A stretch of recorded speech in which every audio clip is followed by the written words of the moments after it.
Assalamualaikum warahmatullahi taala wabarakatuh.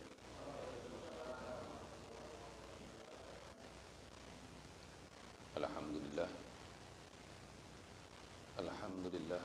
Alhamdulillah nahmaduhu wa nasta'inuhu wa nastaghfiruhu wa nastahdihi wa natubu ilaihi wa natawakkalu alaihi wa na'udzu billahi min syururi anfusina wa min sayyiati a'malina. May yahdihillahu fala mudilla lahu ومن يضلل فلا هادي له أشهد أن لا إله إلا الله وحده لا شريك له وأشهد أن سيدنا ونبينا محمدا عبده ورسوله لا نبي بعده اللهم صل وسلم أفضل الصلاة وأزكى التسليم على سيد الأولين والآخرين أكرم السابقين واللاحقين قائد الغر المحجلين شفيع الأمة يوم الدين نبينا وحبيبنا وشفيعنا وقرة أعيننا وأسوتنا وإمامنا ومولانا محمد صلى الله عليه وسلم وعلى آله وصحابته ومن اتبع سبيله واقتفى أثره إلى يوم الدين أما بعد فأعوذ بالله من الشيطان الرجيم شهد الله أنه لا إله إلا هو والملائكة وأولو العلم قائما بالقسط لا إله إلا هو العزيز الحكيم صدق الله العظيم وقال رسول الله صلى الله عليه وسلم إن الملائكة لا تضع أجنحتها لطالب العلم رضا بما يصنع صدق رسول الله صلى الله عليه وسلم. Baik, hadis yang ke-8, hadis yang ke-8 Al-Thamin, itu yang ke-8. An Ibn Abbas radhiyallahu ta'ala anhuma anna Rasulullah sallallahu alaihi wasallam ra'a khataman min dhahabin fi yadi rajulin fanaza'ahu fatarahahu wa qala ya'midu ahadukum ila jamratin min narin fayaj'aluha fi yadihi faqila lirrajuli ba'dama dhahaba Rasulullah sallallahu alaihi wasallam khudh khatamak intafi' bihi qala la wallahi la akhudhu abadan wa qad tarahahu Rasulullah sallallahu alaihi wasallam. Rawahu Muslim. Hadis yang ke-8 dari Abdullah ibnu Abbas radhiyallahu taala anhuma, sesungguhnya Rasulullah sallallahu alaihi wasallam melihat cincin yang digunakan oleh seseorang di salah satu jarinya.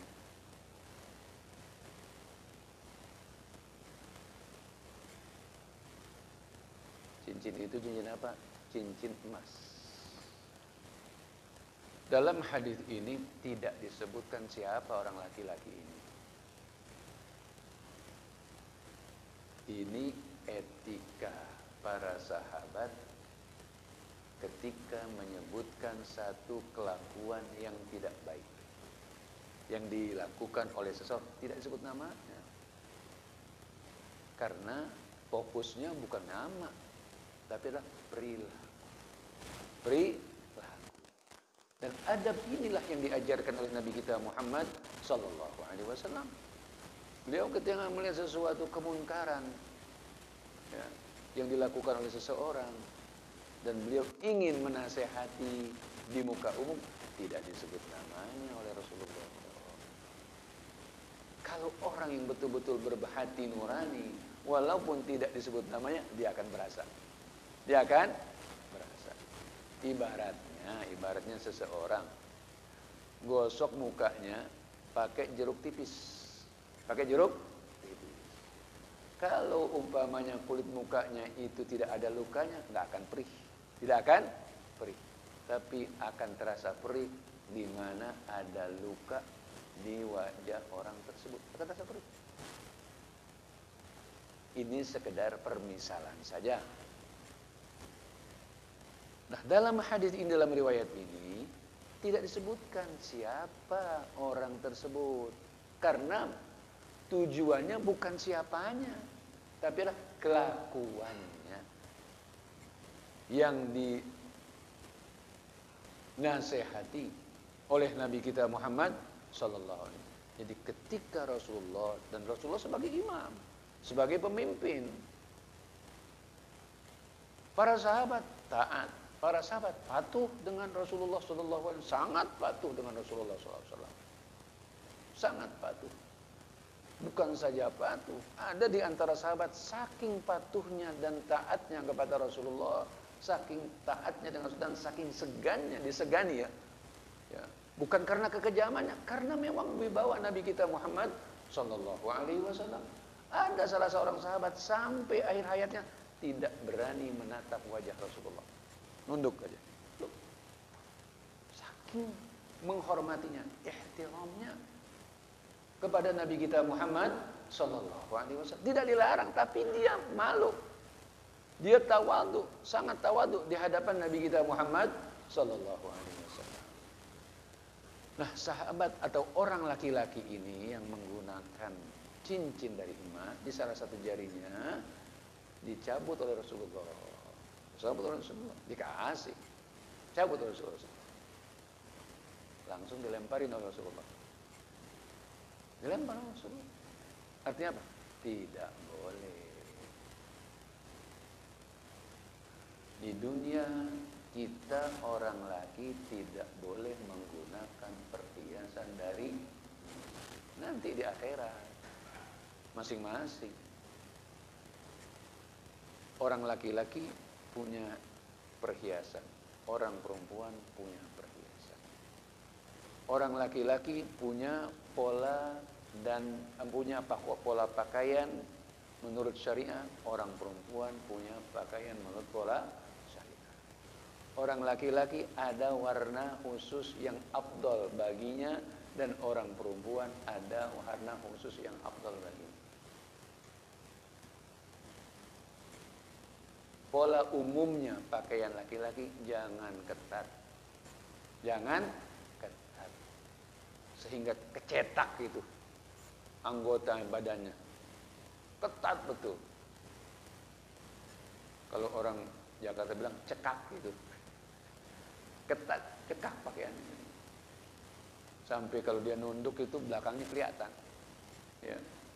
Jadi maaf, celananya itu agak turun ke bawah. Jadi bukan bukan dari bokongnya ke atas, tapi agak ke bawah. Sehingga kalau dia nunduk, kelihatan. Celananya juga ketat gitu, sempit. Gitu. Kesopanan berpakaian adalah bagian daripada adab di dalam Islam. Kita disuruh menggunakan perhiasan. Ketika ke masjid, menggunakan pakaian yang paling baik. Laki-laki menggunakan wangi-wangian. Ya bani Adam, khudhu zinatakum inda kulli masjid. Wa kulu washrabu. Makan dan minumlah. Wala tusrifu. Jangan berlebih-lebihan. Jangan berlebih-lebihan. Kata ulama as-salaf, Al-Quran merangkum kesehatan dalam setengah ayat. Yaitu wa kulu washrabu wala tusrifu. Makan dan minum dan jangan berlebihan. Ukuran-seukuran yang wajar tidak akan berbahaya. Yang berbahaya itulah yang berlebih-lebihan. Itu yang tidak boleh. Makanan selama halalan thayyibah tidak bermadarat. Tidak bermadarat. Kalaupun bermadarat itu bukan makanannya yang salah, orangnya yang salah. Jadi kalau bermasalah pada diri seseorang itu bukan makanannya, tapi orangnya. Kembali kepada ini. Jadi Rasulullah SAW melihat seseorang menggunakan cincin dari emas, beliau cabut dari tangan, beliau lemparkan. Kemudian beliau bersabda, ya'midu ahadukum ila jamratin min narin fayaj'aluha fi yadihi. Ada seseorang di antara kalian sengaja dia pakai bara neraka, bara api neraka. Kemudian dia pakai di tangannya.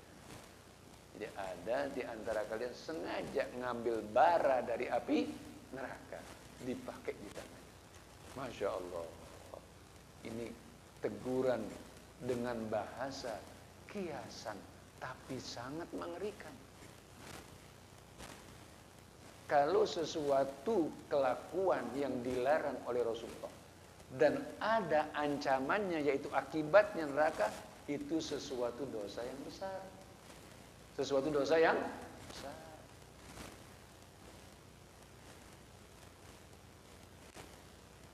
Jadi Rasulullah setelah melempar, beliau ingatkan. Ya, ada di antara kalian, salah seorang dari kalian sengaja mengambil bara dari api neraka dan dia taruh di tangannya. Para ulama menafsirkan dua. Pertama,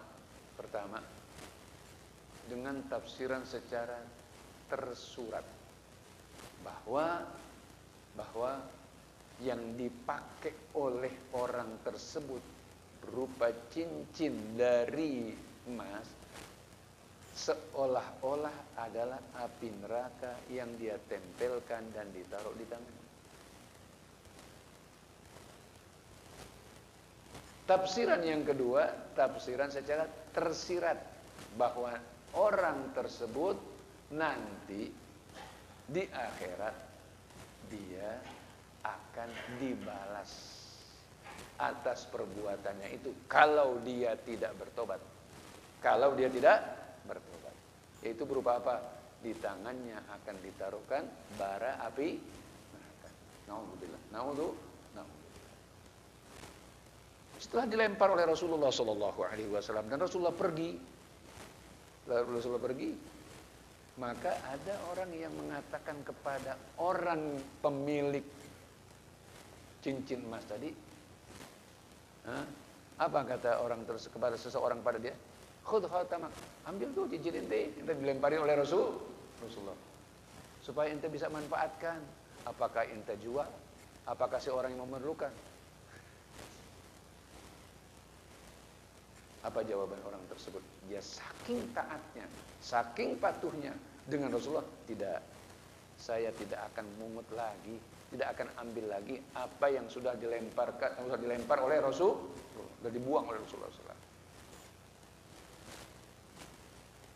Seandainya orang tadi ya, menerima usulan dari orang yang mengatakan ambil aja itu yang telah dilemparkan oleh Rasulullah, manfaatkan, jadi jangan digunakan cincin itu tapi dijual, hasil dari penjualan itu disedekahkan, atau cincin itu dikasih kepada orang yang memang boleh menggunakannya, siapa? Orang perempuan, atau dikasih kepada fakir miskin, boleh. Tapi orang tadi itu saking taatnya, dia nggak mau lagi. Walaupun itu miliknya dia nggak mau.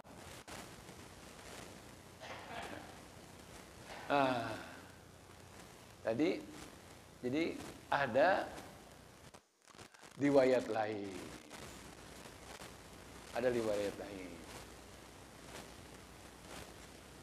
Yang menjelaskan hal ini, yaitu riwayat dari satu kitab yang namanya Ithaful Maharah dari Salim, dari seorang laki-laki dari kaum Asja', dari suku Asja', berkata, aku datang kepada Rasulullah SAW dan di salah satu jariku itu ada cincin dari emas. Maka Rasulullah ambil sebatang kayu kecil. Kemudian apa? Kemudian Rasulullah pukulkan di telapaknya. Enggak, bukan kayu yang membuat cedera, tidak, kayu kecil. Apa kata Rasulullah SAW? Lemparin ini, buang. Rasulullah. Jadi Rasulullah ambil batang kayu yang kecil. Dipukulkan di telapak tangan orang tersebut. Sekedar mengingatkan, buang ini, kata Rasulullah SAW. Maka orang tersebut buang. Dia taat dengan Rasulullah, dia laksanakan. Kemudian setelah saya buang, kata orang tadi, Saya kembali kepada Rasulullah SAW. Kemudian dia bertanya, bagaimana tadi cincin yang saya suruh buang? Maka orang tersebut menjawab, iya saya sudah buang wahai Rasulullah SAW. Kata Nabi kita Muhammad SAW, saya tidak memerintahkan kamu itu untuk membuangnya. Jadi itu bahasa kiasan. Tetapi saya memerintahkan supaya kamu manfaatkan buat yang lain. Manfaatkan buat yang lain. Nah, riwayat ini menguatkan tafsiran dari beberapa ulama bahwa orang yang telah dilemparkan cincin emasnya oleh Rasulullah, dilemparkan itu, dia boleh mengambil dan memanfaatkannya, apakah menjualnya kemudian hasilnya dimanfaatkan, apakah untuk dirinya ya karena itu miliknya, atau uangnya untuk orang lain, atau diberikan kepada orang lain yang kira-kira memang mustahik untuk mendapatkan sedekah. Sebelum memasuki hadis yang ke-9, inti dari hadis yang ke-8 ini